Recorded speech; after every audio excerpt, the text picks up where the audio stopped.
तो दोस्तों आज फरवरी की 28 तारीख है और ये देखिए नई नई जो शूट्स हैं वो इशारा कर रही हैं कि स्प्रिंग सीज़न जो है वो स्टार्ट हो चुका है। मतलब बाहर का मौसम, अभी जो पौधे डोरमेंट थे देखिए इनमें जो नई नई ग्रोथ है वो आने लगी है। तो इस मौसम में क्या करना सही है क्या नहीं है आज की वीडियो में शेयर करूँगा। और सबसे ज़रूरी बात, ये जो आप पौधा देख रहे हैं दोस्तों, ये कड़ी पत्ते का प्लांट है मेरा, कड़ी लीफ प्लांट कह लीजिए। तो ये ऐसा पौधा है जो किचन गार्डनिंग से रिलेट करता है और लगभग सभी गार्डनर जितने भी गार्डनिंग करते हैं सभी के सभी इस पौधे को ज़रूर लगाते हैं। तो ऐसा पौधा जो सभी के घर की नेसेसिटी है, क्योंकि किचन से तो रिलेट करता है, वैसे भी ये बहुत से कह लीजिए मेडिसिनल बेनिफिट्स को लिए रहता है। तो मेरे पौधे में जो पुरानी पत्तियां थी वो बेजान सी हो चुकी थी। सबसे पहला काम तो इस पौधे में जितनी पुरानी पत्तियां थी, जितनी टहनियां थी पुरानी वाली, ये वाली तो रिमूव किए दे रहा हूँ ताकि जो नई ग्रोथ है वो अच्छे से चल चुके। क्योंकि पुरानी देखिए सारी जो ग्रोथ है वो डेड सी आपको दिखाई देगी, बेजान सी है। तो इसमें लीव्स भी जो है वो इतनी सुंदर या शाइनी नहीं रही थी। सर्दी के मौसम में बहुत ज़्यादा ठंडक मिलने से यह पौधा डोरमेंट हो जाता है। तो आज की वीडियो में देखिए आपको ये जो मेरा पौधा है लगभग मेरे पास पिछले कह लीजिए 1.5 से 2 साल से है। एक मेरा नीचे ग्राउंड फ्लोर पर प्लांट एक और पड़ा है जो काफ़ी मैच्योर प्लांट है, लगभग 5 से 6 साल पुराना। तो दोनों पौधों को अगर बात करूं तो मैंने इस तरह से 10 से 12 इंच के गमलों में लगा रखा है। और ये कड़ी पत्ते का पौधा ऐसा रहता है जो इतने से ही गमले में बहुत अच्छे से सर्वाइव करता है।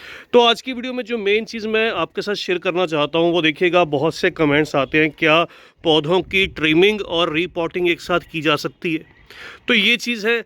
तो आज की वीडियो में मैं बताऊंगा क्या ये करना सही है, कि इस मौसम में कब करना सही रहता है ताकि पौधा जो है वो स्ट्रेस में ना आए। सबसे पहली चीज़, जब भी पौधे में आपको नई ग्रोथ दिखाई दे केवल तभी आप इस पौधे पर काम कीजिएगा। अगर पौधे में ग्रोथ नहीं है तो पौधे की रूट ट्रिमिंग करना खास तौर पर कह सकता हूँ कि सही नहीं रहता। पौधा कई बार डाई बैक कर जाता है। तो अगर सर्दी के मौसम में आपका पौधा डोरमेंट था, अभी तक नई ग्रोथ नहीं हुई, सबसे पहले आप इसको इस तरह से कुछ स्क्रैच कीजिए। अगर अंदर की साइड से ग्रीन पार्ट दिखाई दे तो मतलब पौधा बिल्कुल हरा भरा है, पौधा सूखेगा नहीं। तो सबसे पहली चीज़ तो आप इस तरह से चेक कीजिए। दूसरी चीज़ है, क्या पौधे की ट्रिमिंग और रिपॉटिंग एक साथ कर सकते हैं। देखिए कुछ सकुलेंट पौधे रहते हैं जिनके अंदर बहुत सा मॉइस्चर स्टोर रहता है, तो ऐसे पौधों की ट्रिमिंग और रिपॉटिंग एक साथ की जा सकती है। जैसे अडेनियम के पौधे रहते हैं, बहुत से जो कमेंट्स आ रहे थे उनका मैं आंसर भी दे देता हूँ। इन पौधों की आप ट्रिमिंग भी कर लीजिए, रिपॉटिंग भी एक साथ कर लीजिए, तो पौधे स्ट्रेस में नहीं आते क्योंकि अंदर बहुत एनर्जी जो है वो बहुत स्टोर रहती है। लेकिन जो ये हार्डवुड प्लांट रहते हैं, अगर आप इनकी हार्ड ट्रिमिंग और हैवी रूट प्रूनिंग एक साथ करेंगे तो ये पौधे कई बार स्ट्रेस में आ जाते हैं। तो जब पत्तियां नहीं रहती, दूसरी चीज़ पौधे के अंदर मॉइस्चर बहुत ज़्यादा ना रहे, पौधे के अंदर जो मिट्टी है पूरी तरह से ड्राई हो, तभी एक से दूसरी बार जो पानी है वो दिया जाए। तो आज तो केवल इस पौधे की मैं देखिए नई शूट्स निकल आई, मतलब पौधा चलने लगा, केवल जो है वो इसकी रूट ट्रिमिंग करने वाला हूँ। इसकी जो नई शूट्स हैं इसको अभी चलने दूंगा और उसके बाद इसकी रिपोर्टिंग करूंगा। साथ के साथ आपको बताऊंगा कि किस तरह से क्या क्या चीज़ जो है वो रिपोर्टिंग के समय इसकी मिट्टी में मिलाई जा सकती है। और लगभग 10 से 15 दिन का गैप जो है इसकी रिपोर्टिंग और ट्रिमिंग के अंदर देने के बाद फिर इसकी जो ट्रिमिंग है वो कर दी जाएगी। चलिए मिट्टी में से पौधे को बाहर निकाल लेते हैं। मिट्टी की अगर बात करूं तो मिट्टी के अंदर मैंने नॉर्मल गार्डन सॉइल का जो ज़्यादा पार्ट है वो लिया है। ऐसे पौधों को गार्डन सॉइल बहुत पसंद रहती है। आपके एरिया में जो भी अच्छी मिट्टी मिल जाए उसका इस्तेमाल कीजिएगा। साथ में थोड़ी सी आप कंपोस्ट के तौर पर जो भी आपके पास वर्मी कंपोस्ट रहे, काउडंग रहे, उसका इस्तेमाल कर सकते हैं।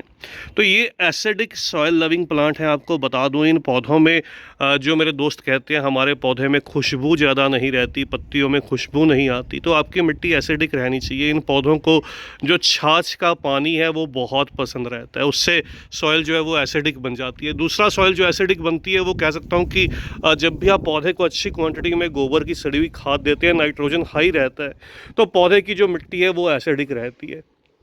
यही सेम चीज़ लगभग सभी पौधों में, चाहे वो सकुलेंट्स हैं, चाहे वो गुलाब के पौधे हैं या हिबिस्कस के पौधे हैं, इस मौसम में जो भी खिलने लगते हैं, तो इन सभी पौधों को एसिडिक सॉइल चाहिए होती है। देखिए ये अभी मेरे ये गुलाब के पौधों में भी बहुत सारी कलियां निकल कर आ रही हैं। तो गुलाब पर भी मैंने 2 दिन पहले जो वीडियो है वो शेयर भी किया था, गुच्छे गुच्छे में फूल किस तरह से लेने हैं। तो ऐसे गुच्छे में फूलों के लिए अगर आप चाहते हैं तो उस वीडियो को ज़रूर देखिए। केवल सर्च कीजिएगा यूट्यूब पर रोज़ फर्टिलाइज़र या रोज़ केयर शैम्पीस गार्डन। तो इस तरह से दोस्तों बहुत बढ़िया से जो फ्लरिंग है इस मौसम में गुलाब के पौधे करते हैं। ये देखिए मैंने गमले को थोड़ा सा तिरछा किया तो रूट बाउंड पौधे का पता चल जाता है। देखिए रूट बाउंड होने पर पौधे के नीचे से जो जड़ें हैं वो बाहर की तरफ आ जाती हैं। ये साइन रहता है कि अब गमले में पौधे को रिपोर्टिंग की ज़रूरत है। इसी साइज़ के गमले में भी आप लगा सकते हैं, इससे बड़े में भी लगा सकते हैं, लेकिन मेरे पास तो बड़ा गमला अवेलेबल नहीं है तो मैं इसी गमले के अंदर रिपोर्ट करने वाला हूँ। मिट्टी बाहर ना गिरे और गमले में अच्छे से टिकी भी रहे, ज़मीन पर फर्श पर गंदगी ना फैले, इसलिए जो है नीचे एक टाट बिछा लिया। तो आप भी ऐसा कर सकते हैं। तो भाई मैं अकेला वीडियो बनाता हूँ जब भी पौधा रूट बाउंड होता है। सिंपल सा प्रोसीजर है, मैं आपको बता दूँ। पौधे के इस तरह से सिंपली आपको एक पैर लगाना है और गमले को इस तरह से जड़ के पास से, अगर आपका पौधा रूट बाउंड है, थोड़ा मैच्योर है, ऐसे पकड़कर खींचने से पूरा का पूरा जो पौधा है वो रूट के साथ जो है वो बाहर आ जाता है। तो ये सिस्टम सही रहता है, इससे रूट ट्रिमिंग करनी भी आसान रहती है। पौधा जो है वो शॉक में भी नहीं आता, अच्छे से जो जितनी भी आपको रूट्स नहीं चाहिए उनको कट करना भी इजी रहता है। तो अभी इसकी क्या है, केवल कह सकता हूँ, देखिए ये बाहर की जो रूट्स हैं ये सारी की सारी कह सकता हूँ कि ये रूट्स की ट्रिमिंग की जाएगी। अंदर जो रूट बॉल है वो ऐसे ही बंधा रहेगा। इसके बाद आपको एक खुरपी चलानी है। खुरपी से सिंपल सा प्रोसीजर है, इस तरह से जैसे भाई आप किसी भी माली भैया को देखते हैं, बस आज आपको माली बन जाना है। इस तरह से खुरपी की मदद से नीचे की साइड की जितनी भी रूट्स रहती है इन सभी को आप कट करते जाइए। ऐसा करने से पौधे की एक रूट बॉल जो है आपके पास बच जाएगी।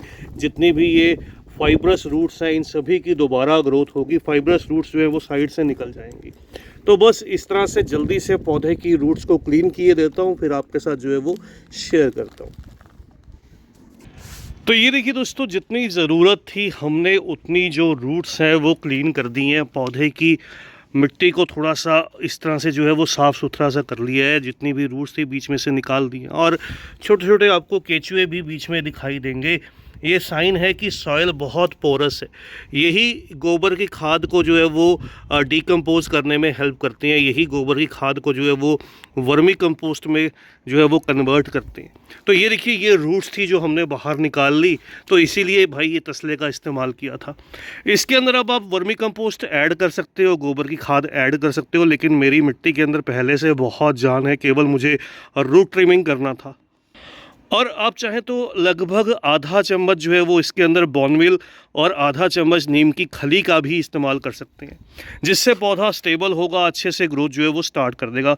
मैं केवल ये ठीकरी नीचे लगाकर पौधे की मिट्टी फिल करूंगा और अच्छे से दोबारा से इस पौधे को प्लेस कर पानी दूंगा। तो ये देखिए दोस्तों, हमारा जो प्रोसेस है वो रिपोर्टिंग का अब कंप्लीट है। थोड़ी सी गैप जो है वो ऊपर की तरफ छोड़ दिया है ताकि पौधे को गर्मी के मौसम में भरकर पानी दिया जा सके।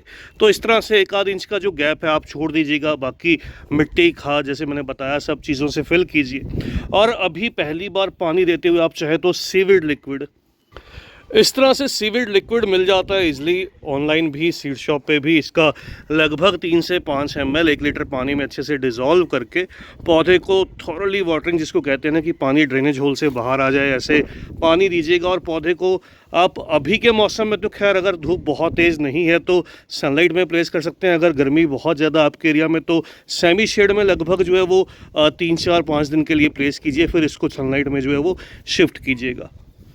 और जैसे मैंने बताया, इसकी जो ट्रिमिंग का प्रोसेस है वो लगभग 15 दिन के गैप में किया जाएगा। जब पौधा अच्छे से स्टेबल हो जाएगा, आपको नई नई पत्तियां और भी आती हुई दिखाई दें, तब इसकी जो ट्रिमिंग है वो की जाए। और या फिर मानसून के मिड के बाद का समय जो है वो परफेक्ट रहता है। उस समय पर ट्रिमिंग करने से आपको जो पौधा है वो घना दिखाई देता है, बहुत सी मल्टीपल शूट्स मिलती हैं।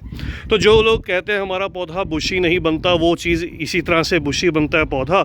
और फर्टिलाइज़र तो मैंने ऑलरेडी आपको बता दिया कि छाछ का जो खट्टी छाछ रहती है, घर में पुराना दही रहता है, उसकी 1 चम्मच 1 लीटर 2 लीटर पानी में अच्छे से डिज़ोल्व करके, छाछ का जो पानी है 15 से 20 दिन में एक बार इस पौधे को अगर आप दे देंगे तो आपका पौधा बहुत अच्छे से खुशबू भी देगा, बहुत बढ़िया से ग्रोथ भी करेगा, बहुत अच्छा सा जो कलर्स है लीव्स का वो भी प्रोड्यूस करेगा।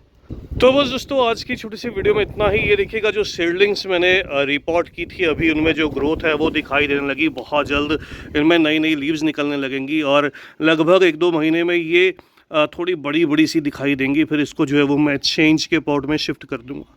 तो जल्द ही मिलते हैं किसी और नए टॉपिक के साथ, किसी और नई वीडियो के साथ। तब तक के लिए bye, happy gardening, take care.